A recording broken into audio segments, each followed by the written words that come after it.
우리가 지금 구원론을 구원에 대해서 살펴보고 있습니다. 자, 지난 주에 살펴본 걸 잠깐 한번 생각해 볼까요? 구원과 믿음과 복음에 관해서 서로 관련성을 살펴봤습니다. 이 복음이라는 것은 하나님의 큰 속성, 두 가지 속성이 이렇게 만족이 됐을 때, 그 만족된 소식을 전하는 것을 이제 복음이라고 하죠. 이게 이제 기쁜 소식이다. 하나님은 거룩하신 분이기 때문에 공의를 가지고 계시고, 또 공의가 있는 한 반드시 죄와 불의는 그대로 넘어갈 수 없습니다. 그래서 반드시 거기 따라오는 것이 심판입니다. 심판. 이 거룩과 공의와 심판. 이것이 하나님의 하나의 또 속성인데, 그런데 하나님은 또 하나 속성, 큰 속성을 가지고 계신데, 그것이 이제 사랑입니다. 긍휼, 이제 불쌍히 여겨 주시는 거, 오래 참아 주시는 거, 이런 것이 사랑입니다. 그래서 이 사랑은 뭐를 이 조건을 하느냐, 뭘 가지고 있느냐면 희생, 헌신, 희생을 이제 품고 있습니다. 그래서 이 두 가지 하나님께서 이 공의를 이제 만족시키시기 위해서 당신의 가장 사랑하는 아들을 이제 그 공의의 심판의 제물로 삼으시는 거죠. 우리가 그렇게 해야 될 걸. 그래서 그 하나님의 놀라우신 사랑이, 우리를 향한 사랑이 우리가 다 이해 못하지만 그것이 이제 하나님의 사랑이라 했습니다. 하나님께서 우리를 먼저 사랑하시는 거예요. 우리가 사랑하는 게 아니라, 그래서 우리가 하나님 사랑을 알고 이제 그 다음에 우리가 사랑할 수가 있다는 거죠. 그래서 이 복음이 이렇게 만족이 됐다, 이런 것을 알려주는 것이 예수님께서 십자가에서 달리셔서 우리의 그 죄 문제를 해결해 놓으셨다라는 것을 이제 알려주는 것이 복음인데, 이 복음이 어떻게 해서 구원이 되느냐? 이것은 이제 과정이 있다고 그랬잖아요. 그 과정이 뭐냐? 반드시 하나님께서 사람의 믿음을 통해서 주신다. 믿음이라는 관을 통해서 주신다. 통로를 통해서 주신다. 그래서 이 통로가 준비된 사람들에게 이제 이 복음이 전해졌을 때 이 사람들은 믿고 구원, 생명의 구원을 얻게 된다는 겁니다. 그래서 복음, 믿음, 구원의 관계를 이렇게 살펴봤습니다. 이것을 우리가 이제 알면은, 이제 대충 복음은 우리가 알지만 사람들에게 이제 접근해서 전도할 때 저 사람이 필요한 것이 무슨 것인가를 이제 우리가 알고 준비하게 되는 거죠. 자, 그러면 이제 이 믿음, 이 복음의 통로, 복음이 흘러가는 그런 통로관이 이제 믿음인데, 사람이 가지고 있는 믿음인데, 물론 이 믿음도 주님으로부터 오는 거죠. 이 믿음이라는 말이 성경에 참 많이 나옵니다. 믿음이 많이 나오는데, 이 믿음과 함께 또 성경에서 이야기하는 것이 이 회개입니다. 회개.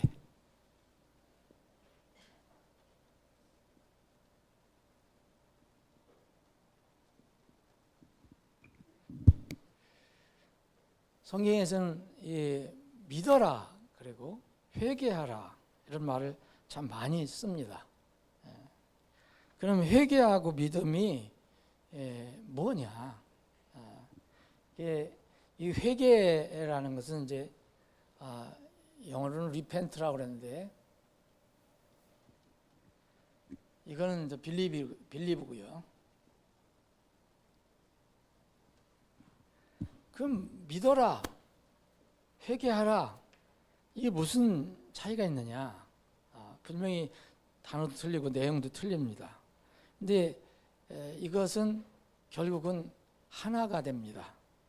이 회개라는 것은 뜻이, 원래의 뜻이 우리 말로는 이제 고칠 꾀자를 쓰거든요. 고칠 꾀자. 이제 뭔가를 이렇게 잘못됐다고 생각해서 고친다는 그런 우리 말은 그렇게 돼 있어요. 회개. 근데 그 원래 본래에 성경에 쓰인 이 회개는 이제 히브리 말로 처음부터 이제 쓰여졌잖아요. 히브리 말이나 그리스 말로 쓰면은 이걸 꼭 원어로 알아야 된다는 게 아니라 무슨 뜻인지를 이제 이해하는데 도움이 됩니다. 그 히브리 말로는 아주 근원적인 문제가 그 한숨을 내쉬다는 거예요. 회개한다는 건. 히브리 말의 근원적인 문제, 아주 기본적인 뜻이 내가 숨을 내쉰다는 거예요. 한숨을 내쉰다. 이게 뭐 숨 쉬려고 내는 게 아니라 뭔가 슬픈 일 때문에 숨을 내쉬는 거, 한숨을 내쉬는 거. 그래서 뭔가를 이게 안타깝게 생각하는 것을 의미합니다. 이게 히브리의 원래 의미예요. 그리스 말은 메타노이아 그래서 양심이 있는데 양심에 뭐가 찔린다는 뜻이에요. 원래 회개라는 뜻은. 근데 우리 말은 이제 뭘 고친다는 걸로 되어 있고, 그래서 이 영어로 얘기하면은 이것은 이제 돌아선다는 뜻이에요. 이제 방향이 문제예요. 여기 방향.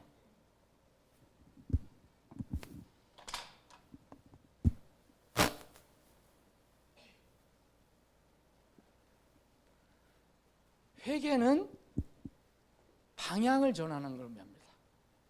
내가 쭉 이게 그냥 걸어가는데 삶이 있잖아요. 삶의 방향이 있잖아요. 이렇게 가는데 어떤 동기에서 쭉 같은 방향으로 가는 게 아니라 다시 돌아서는 걸 얘기해요. 그러니까 반대 방향으로 얘기하죠. 360도면 다시 돌아가는 거고 180도. 이것을 이제 회개라는 의미 거기에 포함되어 있습니다. 이게 이걸 이제 믿어라, 회개하라 그럴 때는 이런 방향을 전하라는 거고, 그런 의미에서 이제 가던 길을 멈춰야 됩니다. 그런 뜻이 들었어요.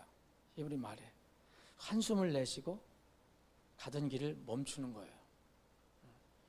그래서 그 복음을 듣고 내가 양심에 가책이 돼서 내 이 가는 길이 잘못됐구나. 그래서 저 본래의 길, 원래 하나님께 정해진 길로 이렇게 돌아가는 것을 얘기합니다. 그게 회개입니다. 그래서 방향 전환을 얘기해요. 회개라는 것은 뭐 그냥 눈물 흘리고 콧물 흘리고 그런 그게 회개라는 뜻이 아니고 방향을 전해야 돼요. 눈물을 흘리든지 콧물을 흘리든지 그게 필수가 아니라 방향을 전환해야 돼요. 회개라는 것은. 그래서 이 성경적인 의미는 죄 때문에 하나님으로부터 떠나 있던 어떤 한 사람이, 그러면 하나님이 떠나 있던 사람이 뭡니까? 죄인이잖아요. 죄인. 이것 좀 집사님 좀 꺼주세요. 이게 찬바람이 나와요.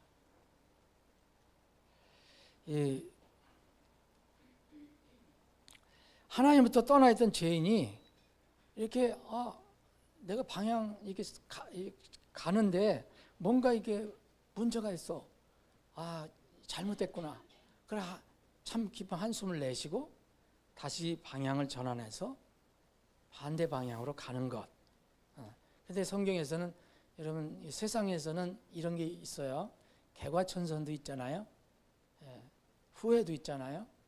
근데 이제 성경에서 필수적인 게 뭐냐면 그 방향 전환하는 그 목표가 있는데 그것이 바로 하나님이어야 된다는 거예요. 그게 아니면 회개가 아니에요. 다른 종교도 회개를 합니다. 근데 성경에서 말하는 회개는 하나님께 돌아서는 걸 얘기해요. 내가 전인격적으로 돌아서는 것. 그러니까 죄와 불법과 이 불의와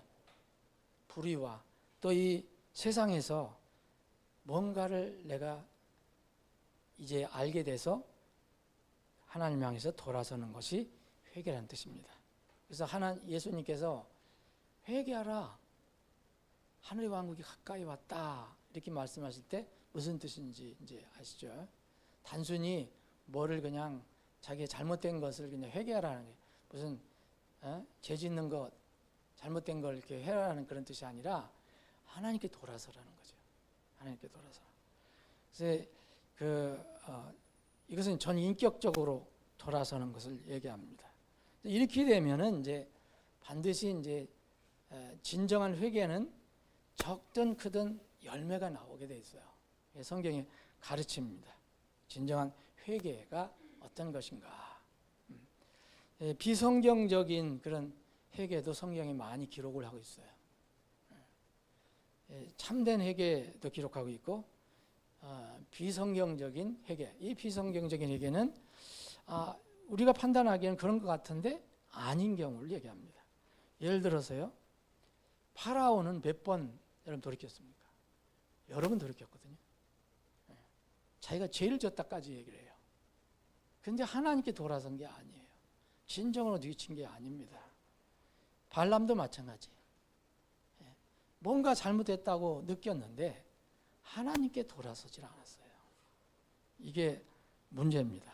후회라고 그 순간 후회라고 뭔가는 이렇게 느끼고 하는데 그것을 버리질 못해요. 돌아서질 못하는 거예요. 그러니까 일시적으로 마음만 움직인 거죠. 그럼 이제 회개라는 이 repent라는 이 회개는 성경에서 두 가지 용례를 얘기하고 있어요. 두 가지. 이게 주님께서 말씀하신 그 회개. 그리고 이 제자들이 예수님의 그 명령을 따라서 이제 회개하라고 했던 것은 바로 무슨 회개냐? 일생일대에 한 번 회개하라는 거예요. 일생일대 한 번 회개. 이게 이제 구원을 얘기하는 거예요. 구원의 회개예요. 이건 평생 한 번 있는 겁니다. 한 번. 여러 번 있는 거 아니에요? 왜냐면 구원을 잃어버린다고 생각하고 구원을 이렇게 이제 그런 가르침, 그런 교회도 있지만 구원은 이제 가지고 있다가도 어떻게 되면 잃어버릴 수가 있다. 잘못하면 죄를 지면 근데 그런 믿음이라면은 여러 번 해결을 해야 되는데 성경은 그렇게 가르쳐 주지 않고 있거든요. 한 번 받은 구원, 한 번 하나님께서 구원의 선물을 주시면 다시 선물을 뺏어 가시지 않으세요. 그러면 일생일대에 누구든지 한 번의 회개가 있어요. 이걸 구원이라고 그러죠. 그래서 어떤 사람은 이제 착각하고 이제 이 파라오라든지 뭐 발람이라든지 이런 사람들처럼 그때 그렇게 했는데 또 정말로 전격적으로 돌아서지 않는 사람들이 있을 수는 있어요. 그러나 이 구원의 회개라는 것은 한 번 딱 이루어진다. 그래서 이걸 거듭남을 가져오는 회개라는 거죠. 다시 태어남을 가져오는 회개. 다시 태어나고 나서 다시 또 엄마 뱃속에 못 들어가잖아요. 그래서 주님께서 너희는 회개하라 하늘의 왕국에 가까이 왔느니라 할 때 이걸 말하는 겁니다.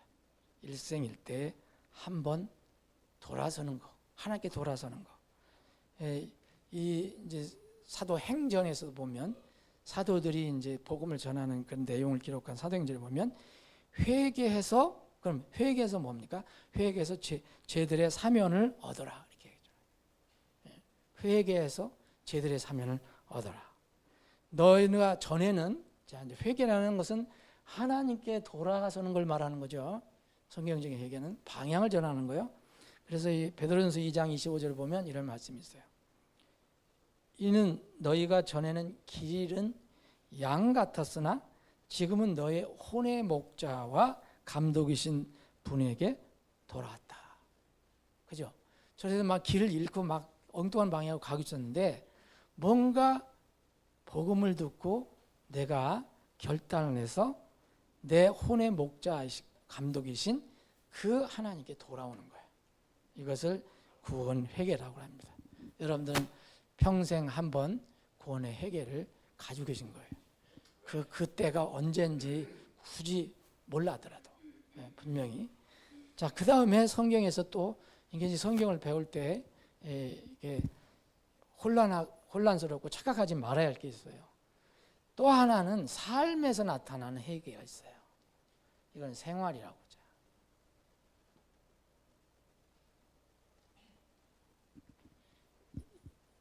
이걸 흔히 이제 많이 세상에서는 이제 많이 이 얘기를 많이 하는 거죠. 뭐 교회에서도 많이 얘기를 하고요. 이건 뭐냐면 삶의 회개를 얘기하는 거예요. 이 삶의 회개는 구원받은 사람들에게 해당되는 거예요. 구원받지 않은 사람도 뭐 어떤 양심의 가책을 느끼니까 그때 돌아설 수도 있어요. 근데 구원하고는 그건 아무 상관이 없는 거고, 구원받은 사람은 일생일 때 한 번 그 구원의 회개를 이제 경험한 사람, 그걸 가지고 있는 사람이 이제 다시 삶 속에서 어떤 문제가 있었을 때 다시 돌아서는 걸 얘기하죠. 그러면은 우리가 이제 구원받고 나면은 이제 아버지가 하나님의 아버지가 되죠. 구원받기 전에는 천지를 만물을 지으신 하나님, 심판주이신 하나님, 그분께 처음 돌아가는 거고, 그 다음에 돌아가면은 이제 자녀가 되잖아요. 다시 태어났으니까, 거듭났으니까. 그러면 그 창조주, 심판주 하나님이 이제 내 아버지가 되죠. 내가 자녀로 돌아가는 거니까. 그러니까 아버지가 됩니다. 그 아버지하고의 관계예요. 이거는 생활 회개는, 삶의 회개는. 그래서 아버지가 하나님께서 나를 구원해 주고 자녀로 삼아 주셔서 내가 하나님 아버지라고 부르게 되는데, 그 아버지와의 관계가 우리가 하나님을 하늘에서 만나 보기 전까지는 이 땅의 삶이 있어요. 그게 이제 아버지의 관계예요. 그 아버지의 관계를 그때마다 회복하는 걸 얘기하는 거죠. 자녀로서 이것은 많이 하면 좋지 않겠지만 그래도 반복적으로 일어날 수 있는 거예요. 가능성이 있는 거예요. 여러분들이 날마다 삶을 돌아볼 때 이건 아버지께서 하나님께서 기뻐하시지 않는 것이었구나. 그러면은 그 즉시 마음을 돌이켜야 되고 또 하루를 정리할 때도 고백을 해야 됩니다. 이거 이제 대표적인 가르침이 요한 1서 1장에 나와 있는 거예요. 요한 1서 1장에. 거기서는 요한은 이제 자기를 포함해서 우리라고 얘기하는 거죠. 우리. 그 새롭게 이제 이 죄의 고백을 하고 불의의 고백을 하고 그래서 구원받으려고 하는 게 아닙니다. 그리고 이건 교회에게 주었을 때, 교회라는 것을 1차 구원받은 사람들이 모인 곳이다라고 생각하면 구원받은 사람에게 회개하라고 말씀하는 걸 뭘 얘기합니까? 아버지 하나님께서 자녀들에게 다시 너희들 삶 속에서 나타나는 그런 걸 정리하고 다시 버리고 내게 돌아와라, 그런 뜻이죠. 방향을 전환하라, 그런 뜻입니다. 그래서 요한계시록에 보면 7개 교회 중에서 책망받는 교회가 5개 교회가 나와요. 그 교회들에게 주는 게 뭡니까? 회개하라는 거예요. 사실 그 교회 전체 회중에게 1차 준 게 아니죠. 누가 줬습니까? 먼저 그 천사, 그 교회 천사, 곧 이 메신저, 이 목회자에게 줬어요. 그 목회자가 문제가 있었기 때문에 그 교회도 그런 문제가 있고 전체 교인들도 그런 게 있었던 거예요. 그 사람에게 회개하라 얘기했어요. 회개하라. 이 다시 구원받게 하기 위해서 하는 게 아니죠. 물론 그 교회 안에서도 좀 그렇지 구원받지 못한 사람이 있을 수도 있겠죠. 전체적으로는. 그래서 이 회개는 이 경험, 구원의 회개, 단 한 번, 일생일 때 한 번 일어나는 회개를 가지고 있지 않은 사람에게는 아무 의미가 없어요. 자, 무슨 얘기냐면 거듭남의 회개가 없는 사람에게는 생활 속에서 아무리 회개를 열심히 하고 수많이 해도 수많이 하고 또 진지하게 해도 죄의 문제는 여전히 남아 있는 거예요. 여러분. 왜냐하면 이 처음에 이 하나님을 만나서 복음을 들었을 때 복음은 나의 모든 죄를 다 예수님께서 십자가에서 용서해 주셨다는 거잖아요. 그거 없이 그때마다 나는 이번 죄, 이런 죄, 저런 죄 이거 얘기해서 뭐 무슨 의미가 있겠습니까? 그래서 여러분 요한복음 13장을 보면 예수님께서 이 목욕하는 얘기를 하시거든요. 제자들에게는 뭐라 하냐면 이미 제자들은 예수님 부르심을 받아서 구원을 받았잖아요. 이 제자들에게는 이제 전체 목욕을 할 필요가 없다고 얘기해요. 저기는 베드로는 그냥 나 좀 다 씻겨달라고 다 씻겨달라고. 근데 그렇게 할 필요가 없다. 왜냐하면 너희들은 이미 다 목욕을 했지 않냐. 그러니까 영적으로 그렇게 얘기한 거죠. 근데 너희들은 그래. 예수님께서 손발만 씻어준다 그러니까 욕심이 나서 다 씻겨달라고. 영적으로는 의미를 몰라서 그렇죠. 우리는 목욕이 필요한 게 아니라 수족을 씻는 게 필요한 거예요. 날마다의 삶 속에서 몸은 이미 씻어진 것입니다. 전체 몸이. 그래서 이 생활 회개하고 삶의 회개, 구원의 회개는 성경에서는 이게 뭘 얘기하는 거냐 혼돈스러울 수가 있지만 그런 의미다. 그런 의미다. 그런 것을 분명히 알아야 됩니다. 그래서 우리가 전도를 할 때 우리가 모든 죄들을 용서받는 거지만 사실 죄인이라는 것을 죄인이라는 신분을 알아야 되거든요. 내가 오늘 무슨 죄를 지었고 지난 어렸을 때 무슨 죄를 지었고 무슨 죄를 지었고 이것이 중요한 게 아니라 내가 아주 죄덩어리라는 것을 처음에 인정을 해야지 완전히 목욕을 하게 되죠. 그게 침례예요. 침례를 받아서 구원받는 게 아니라 완전히 머리에 뿌리는 것만 아니고 완전히 물속의 심판을 받아야 돼요. 그래서 회개는 이렇게 두 가지 종류의 성경적인 회개가 있다는 것을 우리가 이해를 해야 됩니다. 그 다음에 이제 오늘은 이제 회개와 믿음을 보잖아요. 회개하고 믿음이 뭐냐? 자, 회개는 방향전환이라고 했죠. 방향전환. 이 믿음은 뭘 얘기하느냐? 믿음이라는 게 참 정의하기가 좀 그래요. 그 히브리 말을 보면은 그 히브리 원어의 그 뜻은 그래요. 뜻은 뭐냐면 그냥 신뢰하다, 지지하다예요. 뭐 그거나 이거나 뭐 이야기가 다 비슷한데 그 그리스 말에는 헬라 말에는 믿음을 내가 갖는 걸 얘기하는 거예요. 그 말이 그 말이죠. 그래서 이것은 뭐냐면 이것도 방향과 관련되어 있는데 뭐냐면 어떤 한 인격을 전적으로 내가 신뢰하는 것을 얘기해요. 그분이 바로 하나님이에요. 예수님. 이렇게 쭉 복음을 들었잖아요. 하나님께서 아들 예수 그리스도를 하나님께서 세상을 사랑하셔서 아들 예수 그리스도를 보내셨어요. 독생자 예수 보내셨잖아요. 그 예수 그리스도께서 우리를 위해서 어떻게 하셨는가 이것을 들었을 때 그분이 그렇게 하셨구나. 그래서 그분 인격을 향한 내 마음이 뭔가 신뢰가 생기는 거예요. 의지를 하는 거예요. 거기다 맡기는 거예요. 이것이 이제 성경의 믿음입니다. 이것도 어떤 면은 방향이죠. 예수 그리스도를 향한 내가 결정을 하는 거예요. 회개는 방향 전환에 큰 의미가 있어요. 돌아선다. 근데 이것은 어떤 한 인격에 대한 내 마음의 결정이에요. 이것이 이제 믿음입니다.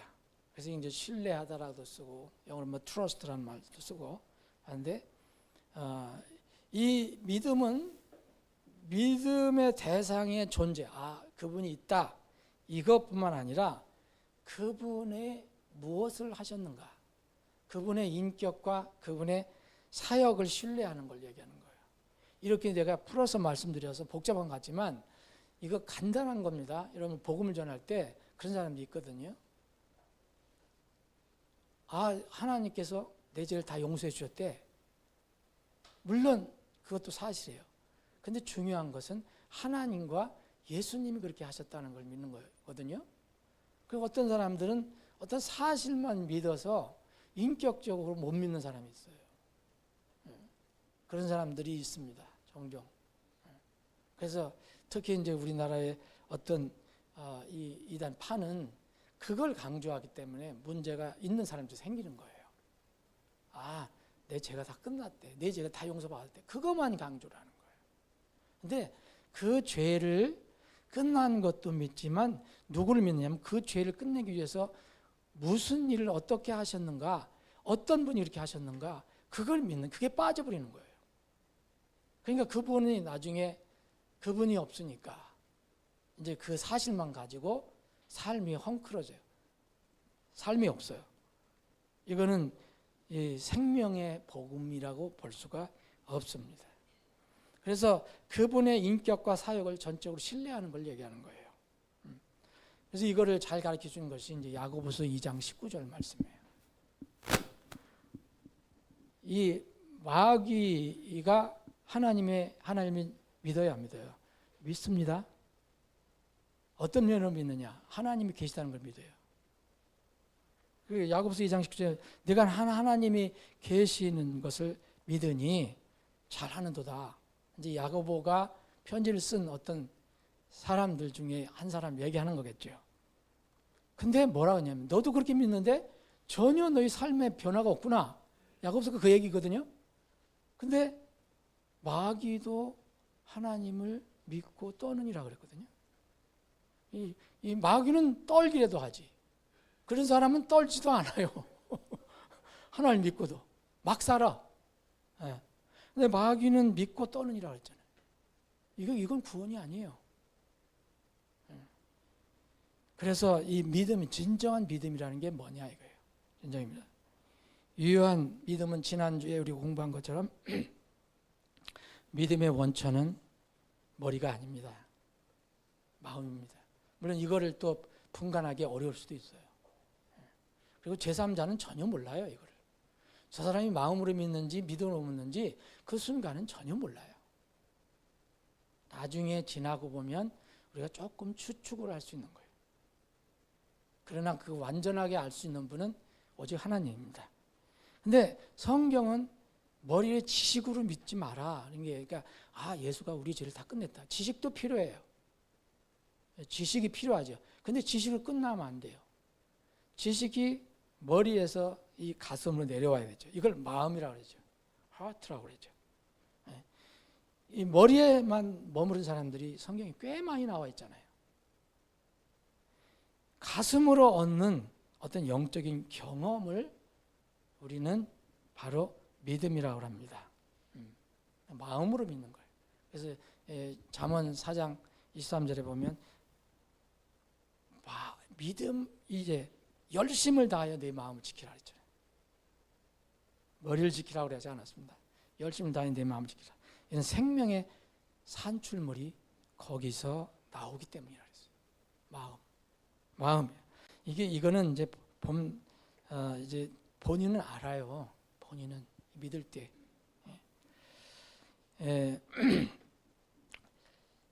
이 빌립이 유명한 전도사였잖아요. 전도자. 근데 사도행전 8장에 보면 네시가 나오잖아요. 에디오피아 네시가 나오는데 이 빌립이 네시에게 복음을 전하잖아요. 그 사막에 가서. 근데 빌립이 네시가 그렇게 하는 거. 네시는 오랫동안 이른바 신앙생활을 했던 사람이에요.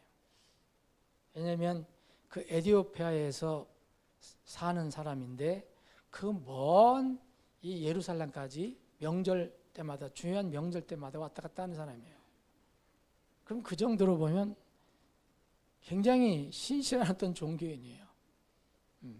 그런데 그날 이제 성령께서 인도하시는 날 빌립을 데려가셨을 때 그 사막에서 이 내시가 명절을 지키고 오는데 그래 참 신실한 사람이죠.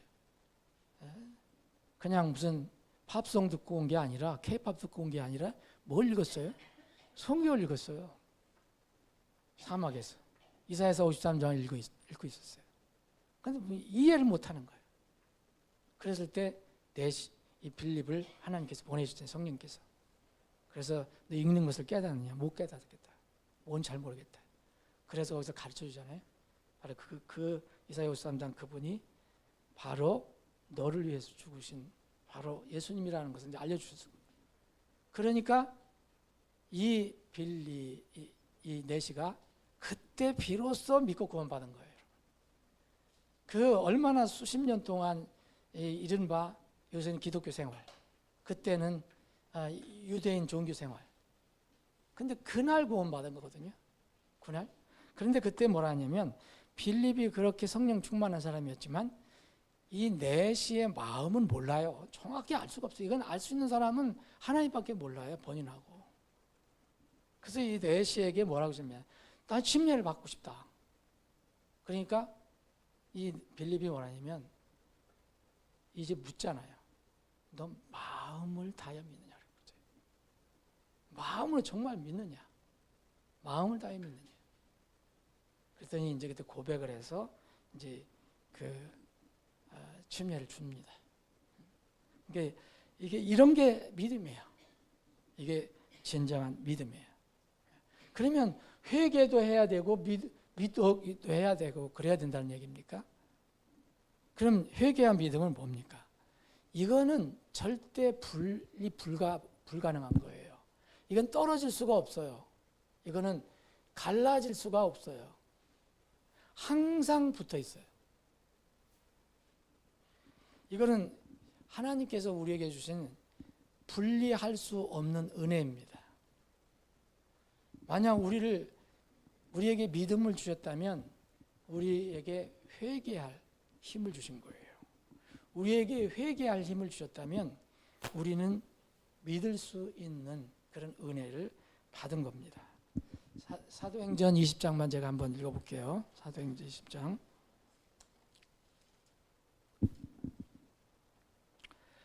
이 바울 사도가 자기의 그 긴 사역을 어떻게 보면 마무리하면서 간증한 이야기예요.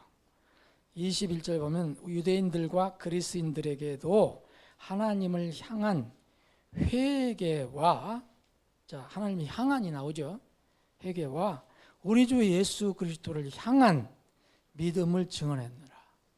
아까 말씀드린 대로 이 회개는 방향 전환이 강한 거고 이 주 예수 그리스도를 향한 믿음, 여기도 물론 그분을 향해야 되지만 이제 이 주 예수 그리스도의 어떤 인격에 대한 이제 결정을 얘기하는 거죠. 신뢰를 얘기하죠.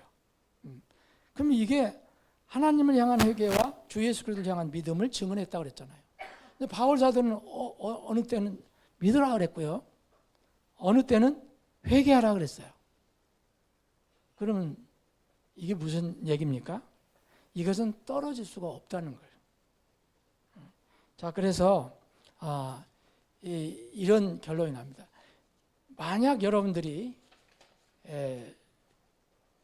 회개를 했는데 믿지 않았다. 이건 뭐예요? 회개를 했는데 믿지 않았다는 것은 세상의 회개를 얘기하는 거예요. 다른 종교에서 할 수도 있는 거예요. 후회를 하고 대상이 예수 그리스도가 아니에요. 하나님 향해 돌아선 게 아니에요.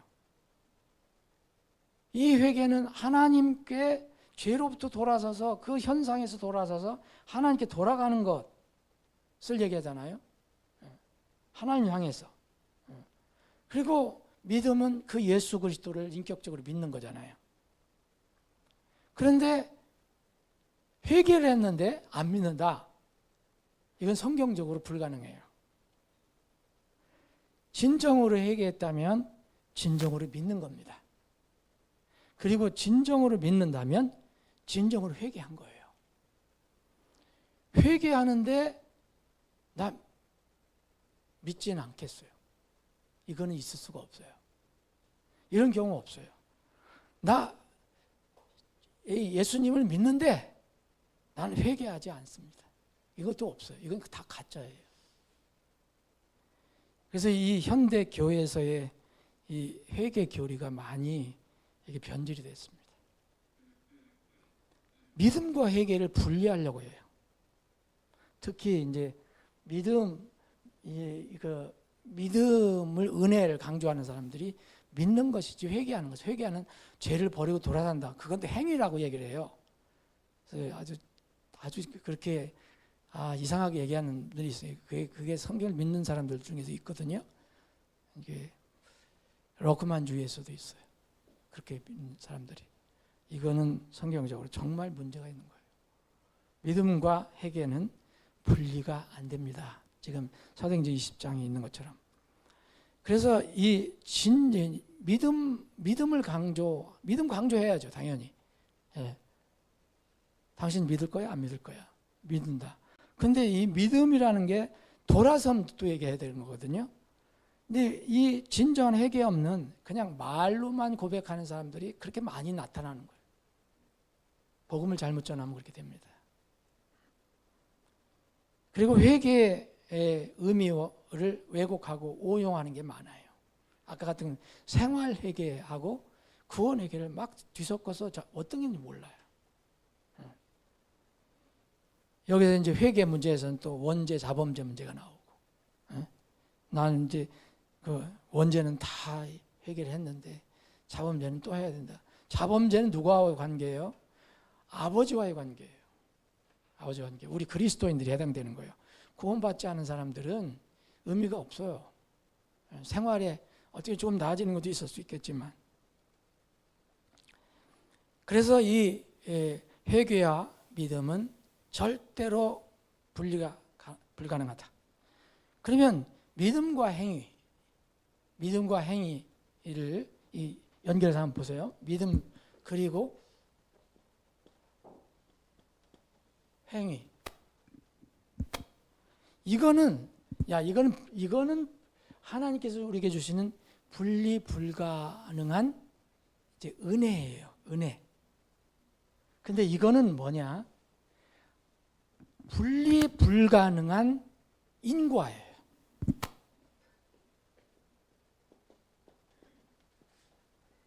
원인이 있고 결과가 있다는 거예요. 이것도 성경이 강조하는 거예요.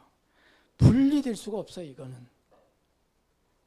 이거는 순서가 또 절대로 중요합니다. 회개와 믿음이 분리 불가능한 것처럼 믿음과 행위도 서로 분리될 수가 없어요.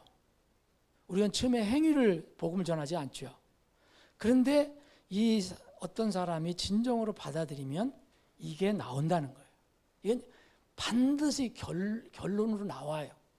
크든 작든 사람이 이걸 인식하든 못하든 나오게 돼 있어요. 하나님의 복음의 능력이기 때문에. 서로 불가능한 거예요. 그래서 이것 때문에 야고보서가 쓰여진 거예요. 야고보서. 다만 여러분 믿음과 행위는 절대 순서가 중요해요. 이건 절대적인 순서 타협할 수 없는 거예요. 뭐가 순서냐? 이거 다음에 이게 오는 거예요. 그런데 잘못하면 기독교 종교가 되면 이걸 먼저 강조하거든요. 이걸 믿는 것이 뭘 믿는가, 회개하는 것이 뭔가 모르고 순서가 절대적입니다. 행위는 아무리 크고 많고 대단하고 많이 일어나도 보기에 화려해도 믿음을 생산을 못해요. 믿음은 이제 작아 보여도 요란하지 않아도 믿음이 있으면 이 행위를 생산하기 시작합니다. 후자만 강조하면 이것은 종교지 복음이 아닙니다. 우리는 복음을 전할 때 여길 전하지 않아요. 행위가 있어야 당시 구원받는다. 이건 큰일이죠. 믿고 회개하라. 회개하고 믿어라 얘기죠. 이게 복음이에요. 근데 이거는 자동적으로 나오는 겁니다. 이거를 주님께서 그렇게 많이 얘기하신 거예요. 열매를 보고 그 사람을 안다라고 얘기하세요. 오늘은 여기 회개와 믿음 그리고 믿음과 행위 이 관계를 살펴봤습니다. 아버지 하나님,